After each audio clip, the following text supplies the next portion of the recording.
अब उमेर चाहिँ 18-19 छ, तैपनि विवाह गर्ने भनेर घर परिवारमा छलफल भएको छ र विवाह गर्ने व्यक्ति पनि राजी नै छ। तैपनि यस्ता विवाह उमेर नपुगी गरेका विवाहहरू चाहिँ गर्न पाइन्छ कि पाइँदैन, कानुनले के भन्छ भनेर तपाईँको मनमा प्रश्न आउन सक्छ र प्रश्न जायज पनि छ। र साथीहरू, हाम्रो मुलुकी अपराध संहिता 2074 को दफा 173 ले कुनै पनि व्यक्तिको विवाह हुनका लागि कम्तीमा 20 वर्ष पुरा भएको हुनुपर्छ भनेर उल्लेख गरेको छ।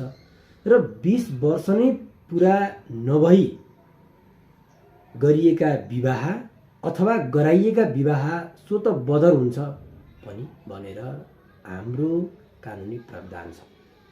र यस्ता किसिमका कसुर वा अपराध हुन्छन् भने उक्त व्यक्तिलाई 3 वर्षसम्म कैद र 30,000 रुपैयाँसम्म जरिमाना हुन्छ है भनेर हाम्रो कानुनमा प्रष्ट रूपमा उल्लेख गरेको छ।